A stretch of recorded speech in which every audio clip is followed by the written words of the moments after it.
You are listening to episode 47. This episode is brought to you by my new course, How to Dominate LinkedIn with Your Personal Brand.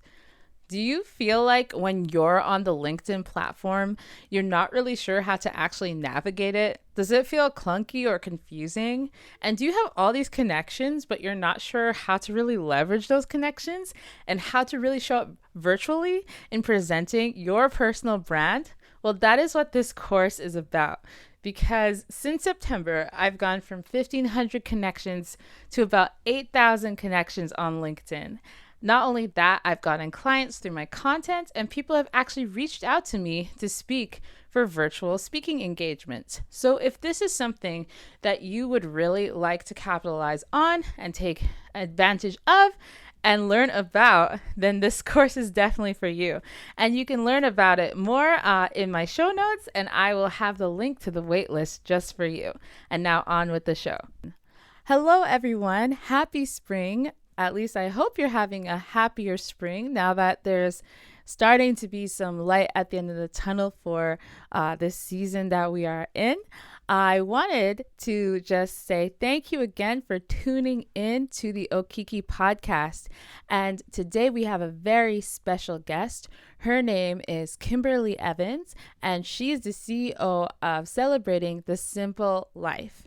I'm so excited to have her on the show today because, to give some background, I actually joined a women's entrepreneurship group called the Well Collaborative. And she was one of the first people from that community to reach out to me.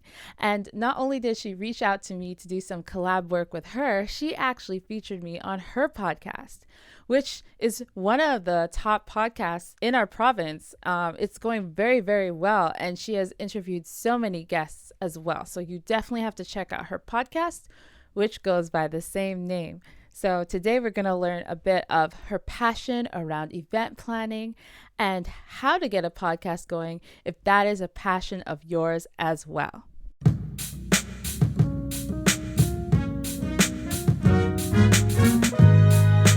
are listening to the sounds of inspiration.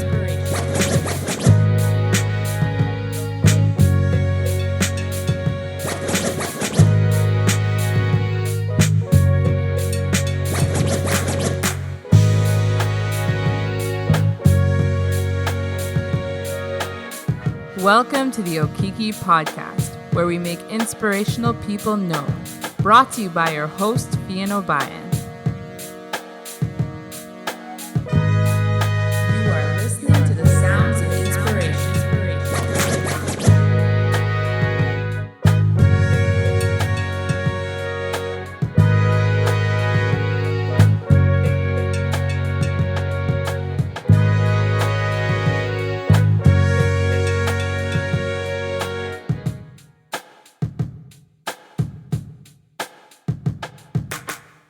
Hello, everyone. Welcome to the Okiki podcast. And today I'm really excited to have a very special guest. Her name is Kimberly Evans, and she has the company Celebrating Simple Life. And I'm just so excited to have her on the show today. I'm so ready to share a lot of her story with the audience today. So thank you so much, Kimberly, for being on the podcast. I am delighted, Fian. Thank you so much for having me. And please tell us a little bit more about you. What was your journey to creating Celebrating Simple Life and the podcast? Yeah, so I have been in the event planning and marketing industry since, I'll really date myself right off the bat, since 2003. And I never knew what I wanted to be when I grew up, when I was little. And then all of a sudden, the idea of event planning and that I could actually be hired to plan things was like, whoa, mind blowing. This could actually be a career. And the rest is kind of history. I got into the event planning at a young age and was in an amazing business and had fabulous business partners and really just saw that being my forever place I was going to be. And as life has it, things never go as planned, but you can't tell a planner that you can't plan. So I have to always learn lessons the very, very hard way. So one of the things that sort of started off really pivoting me in a bit of a different direction was in 2012, my oldest daughter, Cassidy, was diagnosed with cystic fibrosis. And that was a lightning bolt, couldn't have ever prepared for it type of moment for our family. And my husband and I were very shocked. We had no idea that this was something, sort of one of our worst fears come true as a parent, of having your child being diagnosed with something fatal. And Cassidy was 4 at the time. And we have a younger daughter, Lucia, who was 1 at the time in 2012. And it just was a really hard time. And owning a business and working in the business is not for the weak of heart at the very, very best of times. And then when things like this come up, it just sort of really rocked me to my core. And I had to make some really hard decisions in kind of a quick period of time, because I had to kind of put my mom hat on. And I always knew that I wanted to have a career and try to juggle it all. I always want to juggle it all. And so I had to make some big decisions, and I had worked really hard for the past 10 years in my career prior to her being diagnosed. And in a heartbeat, made the decision that I had to remove myself from the business I was in and just take care of what needed to be taken care of, which was my daughter. And so it was an easy decision and a hard decision all at the same time. I, of course, wouldn't have it any other way. It wasn't something that I kind of really thought about until much later as to kind of what a big decision that was and how much I felt that I needed and wanted to sacrifice in that moment. And so I took a pause in my career, and it was throughout the next couple of years after that where people who knew what I did for a living as an event planner sort of started just tapping me on the shoulder and, hey, could you plan this for me? Hey, would you consider taking on this little project? Just little things, bits and pieces. And it wasn't anything that I was actively seeking out. It just was sort of things that were happening organically. And I was spending most of my time at home with my kids, and they were getting older. And I felt like I was in a place where I was ready to kind of take some things on. And I had learned so much about myself and about how removing the things in my life that weren't serving me, how much more freeing and energizing that was for me. And it's so easy to feel stuck. And I've had many moments before that and since then where I have again felt stuck. But I think once you've gone through these big moments, you start trusting yourself more. You start trusting, and listening to what you should, what would be right for you in the situation versus maybe what feels easiest. And so I trusted that and realized that simplicity has a whole bunch of definitions for me that maybe would be different than somebody else. It doesn't necessarily mean you don't have things in your life. It means that you are choosing to have the things in your life that you want there. And so that was where Celebrating Simple Life evolved from. So initially, Celebrating Simple Life came from me wanting to create a blog of documenting Cassidy's journey with cystic fibrosis. Right. So there was so many things that I was learning about myself and just the whole pivot of being out of my career. And I never dreamed of being a stay-at-home mom. And suddenly I was a stay-at-home mom. So there was all these things that were very new for me too. And I was getting a lot of questions about cystic fibrosis and about all the things that were happening in our life. And at the time, they were kind of hard to talk about because they were just really big things that we didn't wish were happening. And so I found it easier to write about it. And so I started writing about it, and people could go to the blog and read about our story. And of course, time goes on and I started being able to talk about it more, and it wasn't as fresh. And so I was able to articulate the story of what had all sort of transpired in these last few years. And slowly that evolved into Cassidy, my daughter, wanting to have a lemonade stand. And so when we now have a nonprofit called Cassidy's Lemonade Stand, where we do lemonades and lots of events and things for cystic fibrosis.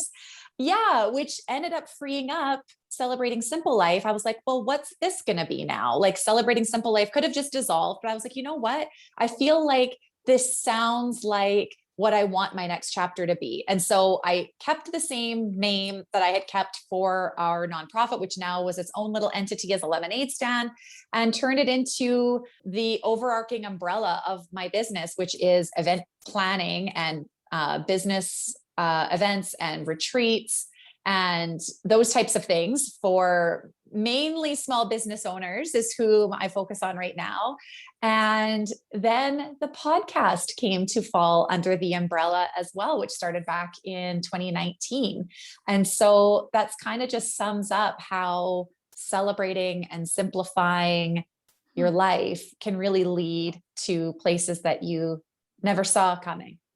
Yeah, no, I think that's a really beautiful way of looking at it too. It's just like sometimes, yeah, when you're in life situations that force you to scale back, you kind of look at what's like essential.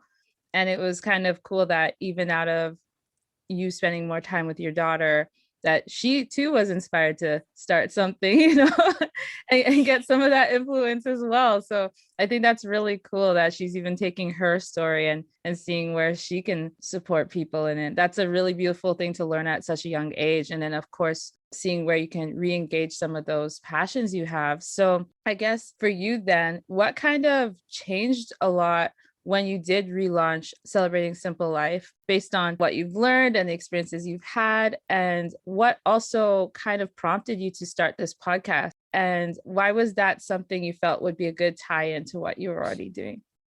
Yeah. So Celebrating Simple Life, I realized that in the bits and pieces of the contracts that I was mentioning that I was like picking up here and there, and people were reaching out and talking to me about stuff, I realized that the projects that were really lighting me up were working with small business owners and being able to feel like the projects and events, from either launch parties to something, a new product they were launching, or just launching a business in general, and them wanting to sort of let people know what they were up to, or maybe they were having a milestone anniversary in their business. And I was like, there's always something to celebrate. And I don't think we should wait for the big things to celebrate. I think that there's little things every day that need to be celebrated that add up to the big things. Yeah. And so that was really where I realized that, being a small business owner myself, it was hard to, we always want to do all the things. We want to do all the things. And sometimes out of necessity and out of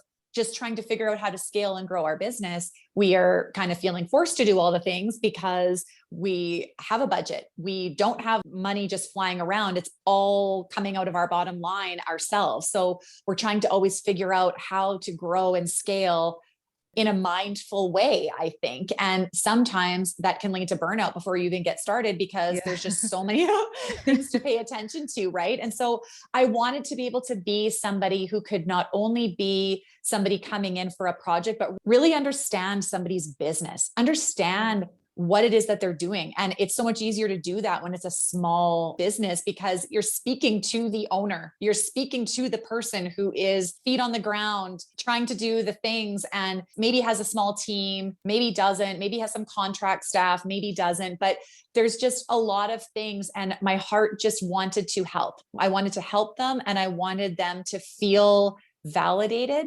in what it is that they were doing, so that they could focus on their business and let somebody like myself help be a part of letting the world know about them in creative ways. And so that for sure was kind of where my passion lay. So when I decided to actually relaunch Celebrating Simple Life, because it already existed and everyone thought that that was our nonprofit. So I wanted to do something creative to kind of relaunch it. And so I hosted a very small, some close friends and a few friends of friends, just to kind of feel like it was a moment of something. And I hosted a small party. Remember the days when we could all get together and hang out? Looking forward to those. Right. And I held it at the Well Collaborative in their former space, and just had it out there, had some fun things we were doing, had some food and some drinks. And I sort of just used that as a way to get the people that had been so supportive to me and my friends and business colleagues and that sort of thing to just be together in the same room. And people were meeting each other who had never met before. People were sharing their own stories. And that right there, I was like, I knew that I needed to actually act out what it was that I was able to do for somebody else's business. It wasn't just saying I can plan an event for you, but hey, come and attend this and actually see what this feels like when you get people together who are cheering you on and who want you to succeed. And that is what I want business owners to feel when they choose to have me do consulting for them Hmm. to plan an event or a party, no matter what the scale. I've been doing this for like almost 20 years and have had $1 million budgets and have had barely a budget, and it's everything in between, you know, like it's not just, I think there's still a little bit of a stigma sometimes that if you're planning an event or hiring somebody, that it's definitely going to be expensive. And I definitely can't afford that, you know, especially in a small business community where we're all trying to be so mindful. And I totally get that. But at the same time, I think there's places to be able to trust the service providers around you and be able to realize that there's actually like so much more that's possible when you allow somebody to come in and help you. And I say that to myself as much as anybody else, because it's hard to ask for help and it's hard to not feel like you can't just do it all yourself.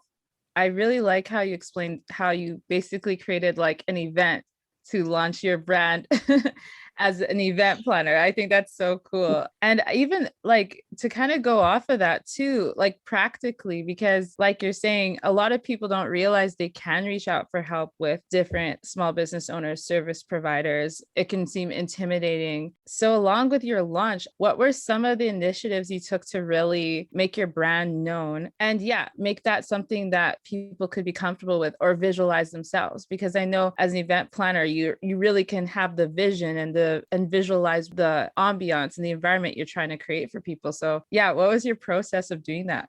So I think I always feel for myself from the beginning to end of an event, which even the word event sometimes I think sounds daunting to some people, where it's like an event. To me, an event is anytime there's 2 or more people together, it's an event. Which really, actually, that's not true. It could probably just be one person, myself too. I've had many a great night where, you know, a glass of wine, relax, hang out. I'm having the time of my life by myself.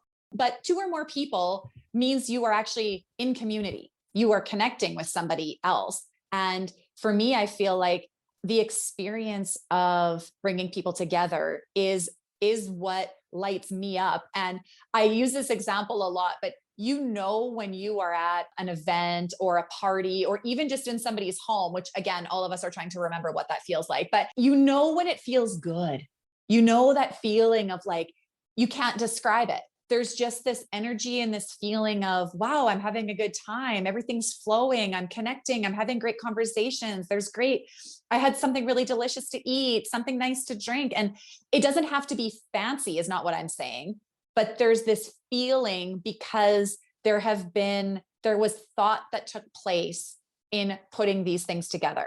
And for me, that's what the experience is all about. And so as I was bringing people together for this, even just inviting them, I personally invited, this is a small gathering. So I had like the ability to sort of do things on a much more personal level versus having like a 500-person event or something like that. But I was able to personally invite them. I was able to tell them why I wanted them to be there, why they had inspired me in my business and why it was important for them to be there. From there, the moment they arrived, they were able to walk in to a calm, beautiful, relaxing, simple environment. There was nothing fancy about this, but they could walk in and they could just take a breath. There wasn't anything that they had to do or prepare or think of before they came. They could hang up their coat. They could walk in. I had cocktails ready to go. I had mocktails ready to go. Whatever somebody wanted was there. And I passed it to them. There was little nibbles to eat. You don't want a bunch of women going hungry, you know, and those types of things, which are basic, but I wanted them to feel taken care of. And that's what I think in any business, in any time you're trying to use an event or a gathering of any sort to grow your business, it's the experience that people remember. It's not so much what is being even talked about really, but you know how you felt. And I had little moments throughout the evening where there was things to do. It sort of hit all the 5 senses. And that's always a part that I like to think about as well. And it just felt so good. And there's some parts of it sometimes that are inexplicable as to why it feels so good. But for me, I do feel like the planning to make it feel effortless is where you can get an effortless vibe at an event versus something being all thrown together and be like, it's fine. It doesn't matter, which has its place. Obviously, there's totally fine to throw things together like that too. The spur of the moment. 100%. And I love those moments as well. But if you have an actual purpose as to what you want this event to do, there has to be some forward planning in the back end so that you can actually get to the end of it and say, wow, my goal was to connect with this many people or a few people, or to have these people meet each other, or to have this person know what I did better. And then at the end of the day, you can be like, I was successful because those things happen. And it's not about the monetary value. It's not about any of those things. It's all kind of in those types of goals for me when I'm doing an event. That's really insightful. And you're really thinking about the holistic experience of the people attending the event. So it almost sounds like they had this really great experience. You were really intentional with the people you invited, and then they were able to kind of spread the word of that experience. And that kind of ultimately created other opportunities. It sounds like. That's exactly it. Yeah, no, that's awesome. That intentionality is definitely worth it. And even along those lines too, I wanted to ask as well, what are some of the things, because I know I personally love events. I've been to one of the ones that you coordinated, which was still one of my favorite highlights of the summer, because that was before things got super locked down. And yeah, like I agree, like it's really nice to meet people, try new foods, do different things. And yeah, it was just such a great experience. And I'm looking forward to more of those for sure after the pandemic. They will happen, my friend. Yes. Definitely. So I guess I wanted to ask too, like, what are some of the things or trends you've noticed in the event industry, given what we've gone through? I know personally, I come from a culture actually where events is something we really love. Nigerian parties are like a big thing. So this is something I that look forward to attending a Nigerian party someday. If you could please invite me to your next party.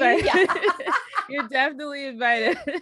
Absolutely. And it's just something that is just so normal to us to have events that it's just weird to be in a world without it. So I guess given that background, I was curious, like what that experience has been for you or for other event people you know of, just in the pivoting realm, I guess. And I guess after that, I'd also like to learn about like what's been your process too with your podcast, which is also super awesome and inspirational and supporting business owners in a very different way. I mean, let's be honest, the event industry has not been the industry of choice during a pandemic. It's definitely been challenging. And yet it's interesting because there does still feel to be like there is still so much going on. So the event industry as we knew it had to pivot and be very different from night and day. I had one day and the whole remainder of my year was canceled out, like many people in lots of different industries. And it was just like that. There was just no ifs, ands, or buts. That's just what had to happen. And so it was devastating, to be honest. It was really hard, especially because events don't just happen the next day. You're planning for months, years sometimes to lead up to an event day to actually happen. And so you're not just erasing the pieces that were about to happen. You're erasing all the work that's been done and all the time and energy and excitement and effort that you've been putting into something, as well as the bottom line, right? So I know a lot of businesses like that was a thing and that was really hard. And I think the one thing that I definitely have really valued out of this last year is that I realized that the in-person connection will be something that you can never replace. However, the virtual connections that have taken place, and I know that we're all very fatigued on all of these virtual connections and screens and those types of things, but we're like desperate. So we'll just keep doing it because we want to be able to see people. But I think I realized that the experience is the experience. It doesn't matter if you are sitting at a beautiful long table having a beautiful dinner with family or friends or business associates, or if you're sitting on a screen and have people across from you. Is it different? Yeah, of course it is. We're not going to pretend that it's the same. But I think coming into it and having the mindset of connection and getting to know someone and making something fun. I know for me, for sure, it's been a bit of an ebb and flow this year. There have been times where, especially when COVID first hit, and I don't know if it was just because I compared how COVID hit as a tiny little understanding of what it felt like when Cassidy was diagnosed with CF. There was this like lightning bolt of like, oh my gosh, Right. life as we know it is never going to be the same. Mm. And I had a very similar feeling when that first happened, but because it wasn't the first time I had had that feeling, I was able to recover, I think, a little bit quicker. And I think you could really see the people who are maybe used to having really hard things go on in their life, because you've definitely seen different levels of resilience, and no Right. judgment to anybody's level of resilience. We are all Right. just doing the best we can. But I definitely feel, and I mean, obviously, as it went on longer and longer and longer, all of us got to places of like, Got oh, tired. is this ever going to be done? You know, Yeah. and fatigue, and trying to like pep up everyone around you. And I'm trying to keep my kids geared up, and, you know, Yeah. like it's a lot. But it definitely, I can tell the more that I take care of myself, the more I have the capacity to sort of handle what's going on around me. So there are times where there'd be weeks where I'm like, nope, no capacity. This is just not happening. I do not have Right. this in me. And I would sort of almost disappear a little bit more, where I like wouldn't be as present on social media. I wouldn't be sort of as quick to respond to things coming in, because I'm like, I just don't got it. Like I am just at my absolute pit, and I need my bucket to be filled up a little bit more before I can like be myself again. Right. Right. And I felt like was able to just lean into that. And I Mm. didn't have to apologize to anybody for it. I could just be what I needed to be. And that was okay. And I was probably hardest on myself about it more than anything else, where I was like, you should be doing this. You should be doing this. And I started to just let it go. And that for sure has been a gift of this, is just like, there's things that just don't matter when the world shuts down, which we all thought wasn't possible. Here we are, it's possible. You kind of just have to take a deep breath and realize that, like a control freak like me, I am not in control of this mess. So I have to just let it go. And so for me, that was very liberating to feel like I'm learning to be in the mess. That's what the phrase that keeps coming back all over the place. My therapist tells me this. I've had a few friends tell me this. You're like, we just have to be okay with being in the mess. Right. I'm like, okay. I don't love sitting there, but I'm learning to sit there, and for it to be okay, for things to not all be fixed. It's okay. For sure. Yeah. Yeah, you brought up so many good points there, because it is a bit of like an ebb and flow season, because like you're saying, not everyone's used to something like this. Not that this should be normal Right. to have something this huge hit. And then B, how do you even respond to that as a business owner, as someone who's used to, like, you know, to be a business owner, for one, there's a lot of self-motivation involved in that. So you're used to pepping yourself up, I'm sure. And then there's days where it's just like, oh my gosh, like what is actually happening? Can I actually do this today? And so I think just from that practical, like, or from that emotional side, rather, like you're just talking about the ebbs and flows, and just being able to be kind to yourself in this season and say, hey, like, maybe there's some days you won't feel like up to it, or you won't feel like posting. Like I definitely had weeks like that too, where it's like, I just need to like take a break, because there's so much more than just the day to day that's happening now. It's also the world Yes. around you. And then I also asked, and thank you for being so honest with that, just even practically, because of course, like I mentioned before, events are my favorite things to be part of. I volunteer for a lot of summer festivals, actually. And I was even curious from a practical sense, like if there's any trends too that you're noticing in the industry, in terms of, like, obviously we know everyone's online and doing live stream. Do you think practically that's kind of what it'll look like in the future for this industry too? And what are some things that you think are kind of cool that may have come out of this, even though it's been such a weird period of time? Yeah. So, I mean, one of the things that I have really loved seeing, which I think were maybe happening a little bit already beforehand, but definitely exploding in this last year, is I love seeing the combination between virtual events that also have tangible elements to them. So whether it's like receiving like a cute gift box on your front step on the day, or a delivery in the mail leading up to the event that's happening, of something that's like specific to the event. So whether it's a social event or a business event, just kind of some items of some sort where you're on an event and like everyone's drinking from the same mug because you got this in your cute basket that arrived leading up to it. You know, like there's little touches, and that was what I was referring to before too, was there's ways to still create the experience. And for me, I think we've had to be a lot more, not even a lot more creative, just differently creative in the ways that you think about the user's experience in attending an event where we're sitting face to face with each other over a screen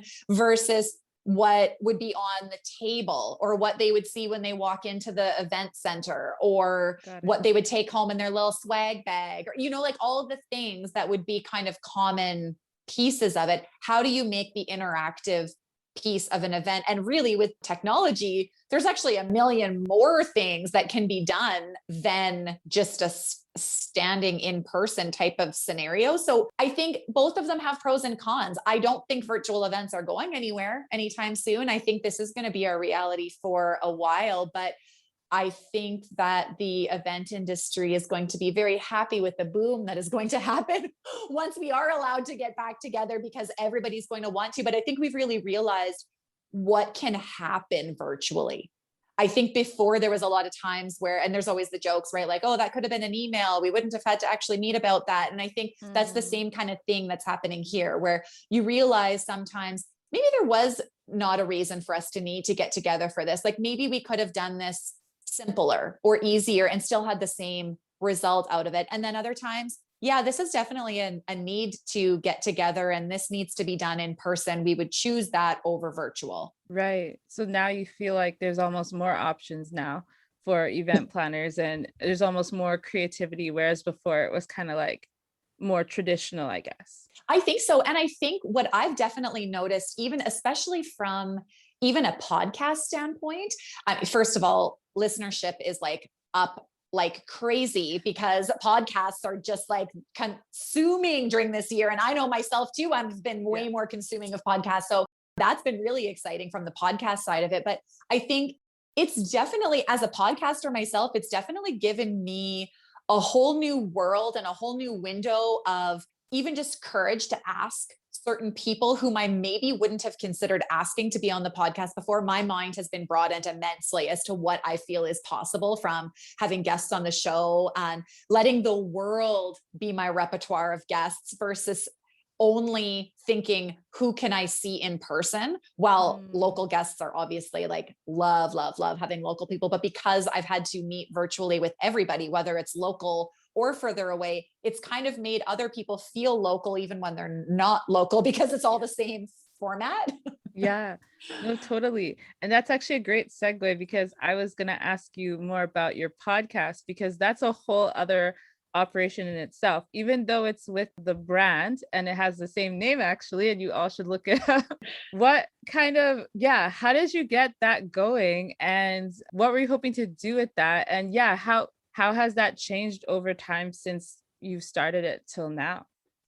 Yeah. So I got the idea in my head that I wanted to start a podcast probably in like spring of 2019. And I got the idea in my head, and like many entrepreneurs, you get the idea and you're like, okay, I want this done tomorrow. So I was like ready to just run with it and go with it. But I told myself this, it would have been very easy for me to just be like, okay, I've decided I want to do this, and I'm going to hire somebody to like help me get this off the ground. And I decided for myself that I was going to figure this out myself. Not because I was being stubborn and like couldn't hire somebody else to do it. I could have, but I really just felt like this was something where I was, first of all, trying to decide, like, is this even something that I really want to do? Because I feel like the idea of being an enjoyer of podcasts and podcasting are two very different things. And I think sometimes those get a little bit like mixed up, or you're like, oh, I love listening to podcasts, I should start one, which is fine if somebody wants to do that. But I sort of just wanted to dip my toe in and just be like, okay, like, is this something? And I'm always an all in type of person. So I knew if I was going to start this, that I wanted to be consistent and do it well. I didn't want to start it and like, oh, maybe I'll do an episode. Maybe I won't. Oh, maybe it's been a few weeks. Like my planning hat on. This is either happening this way, or it's just not happening. And that's fine too, if it doesn't happen. So I got the idea in my head. So I spent spring and summer researching. I was like the Google expert of how to podcast, and I knew absolutely nothing. So it's exactly like the stories that you hear. I've heard these stories all the time, and you always think, well, how did they do that? This was exactly like that. Didn't know how to do it. literally embarrassing as to what my Google searches would have been. I hope those never come to light as to what I had to type in to figure this all out. And I was like, it's okay. I need to just spend the time figuring this out because this is going to feel so rewarding when I do. And if I choose to not figure it out and choose as I go down this path to say, you know what, maybe this isn't for me, that's okay too. I don't need to feel like a failure, but I did decide to do it. I figured it out. I went through all the process and the steps of like getting it all set up in order for to have the equipment that I needed. I had a few guests lined up. I ended up recording a few episodes so that I had a couple ready to go for the launch based on what Google told me to do. And had a few episodes ready to go. And then from there have been having a weekly episode since September of 2019. So I launched it then, and I've kind of set it up in seasons. So I have my seasons being September to December, and then January to June, and then I take the summers off. So I give myself a bit of a break, but I'm still working in the background on it to try to line up my next season at that point, but just kind of gives like a bit of a break, just a bit of time to get things figured out. But yeah, I just started reaching out to people. I made a list, first of all, just of all of the people that I knew whom I wanted to have their story be shared. And I wanted this to feel like a platform where somebody was able to come on, share their story, whether personal or business or both fused together, where they were able to describe it at a different level than what somebody would know of somebody by just looking at their Instagram. I feel like it's so easy to look on your Instagram and yeah, you can like get to know people and stuff through it and you get to know their story, but it's always just in these like snippets and pieces. And it's sometimes hard to kind of get the whole picture of what it is that their business does, or maybe like a hard time that they've come through, which is maybe harder to get into words. And for some people, it's easier to just tell it, you know? And so I wanted to have that be the platform where I could elevate other individuals and businesses from this platform where they could really share their story and people could really hear what it was all about and be able to help lift them as well. And it's been an amazing tool for my own business in being able to share these stories and have them share the story on their platform once the podcast airs, and all of their people starting to hear my story and know about my podcast too. So it's been an immensely successful marketing tool to use, but I just love it.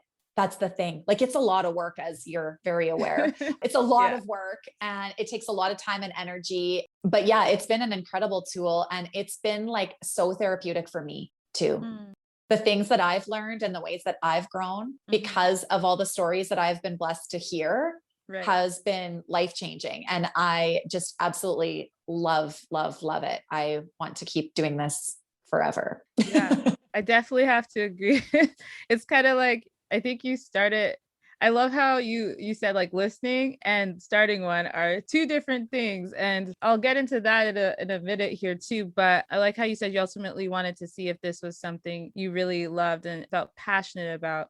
And I think it's really cool because I thought people had really cool stories to share. And I thought it'd be a good way to learn and also share that knowledge with other people. But you're right. It is very transformative when you're having conversations with people who have these incredible journeys and you walk away like, wow, like I really took in so much from that, more than I ever expected. And that's not necessarily your initial intention.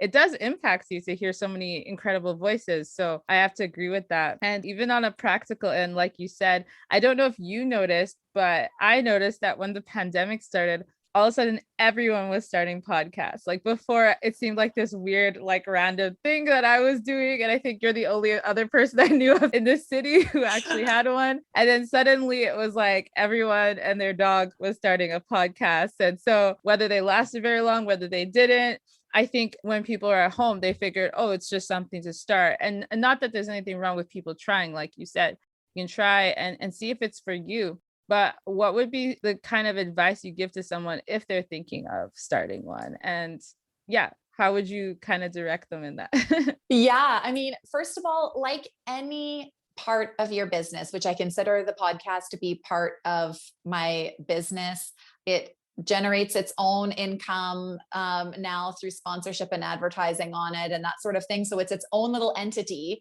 that I have to take care of and grow, just like the event planning side of my business and the marketing side of my business, of the services that I offer. It's its own thing. And I think a podcast can be a business tool. I think it can be just for fun. I don't think there's any wrong way to choose to podcast, but it has to serve you. And if that's just for fun, then that's great. And if that's because you want it to be monetized, that's great. There's no wrong way, but for it to be something that you're doing, you're like, okay, I know I'm going to make a lot of money doing this, so I should do this.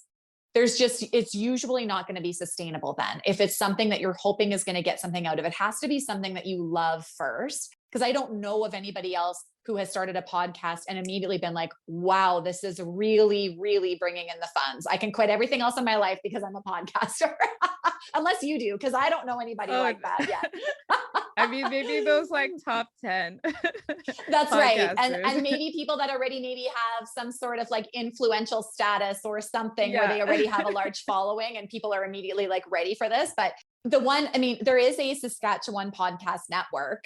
Give them a little shout out here, but there is a network. So there is quite a few people in Saskatchewan that podcast, and there's a Canadian podcast network, as well as many different organizations around the world who specifically tailor to trying to connect podcasters together, because it's a huge industry.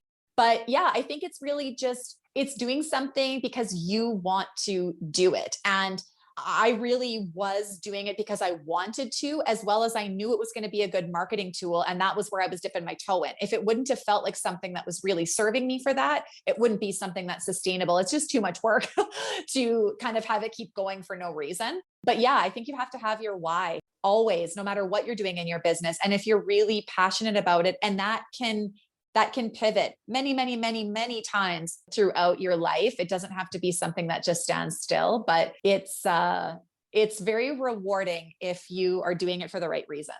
That's so cool. No, thank you so much for sharing that. And I just wanted to give you a chance before we wrap up to ask, is there any new projects or new things that you want my audience to know about that we should look out for coming from you? Well, I do have a very exciting event, and it's in the far away future. So it like almost feels like it's too far away, but tickets are available for it because we've had to change the date many times. It was supposed to have happened already, but the Shine Summit is a passion project that I have been working on for the past couple of years. And it is a women's business conference, essentially. So it is an event. It's going to be taking place out at the barn at Wind's Edge, here just out of Saskatoon. And it is going to be a day that you will remember. And it is to bring leaders, business owners together in person, which we're all going to be so excited to do. And we have speakers from around the world that are coming in to speak at this event. And it's not just going to be a sit and listen. It is interactive. You are going to grow and change and get excited about your life. And if you have a business, or you're dreaming of having a business, or you want to start something on the side while you have your day job, there's no wrong way to attend. And it's going to be just sort of connecting the communities together in Saskatchewan. So there's going to be, anybody from anywhere that can attend, but lots of people, Regina, Saskatoon, lots of Western Canada. And one of our speakers is flying up from Denver. And it's just going to be amazing. And it's going to be beautiful and fun. And I hope that people attending will feel like they are just really reconnecting with what excites them in their life and in their business, and can feel propelled forward as they are surrounded by people who are trying to do the same thing and who really want to cheer you on. That's so exciting. I'll definitely look out for those tickets myself. Yes. I know that was happening. So that's great. Thank you so much for sharing that. And that sounds like a really awesome event. And thank you so much for just being a guest on my podcast this time. I have to shout out Kimberly Evans' podcast again, celebrating the Simple Life podcast. And she has been such an encourager of me during this whole season, actually. I think we met, during the pandemic. So I just want to encourage you all to go over there, listen to her podcast. It's really good. And she's just a huge encourager of business owners. So really look up to you. And thank you so much for being on the podcast today. Oh, thanks so much, Fian.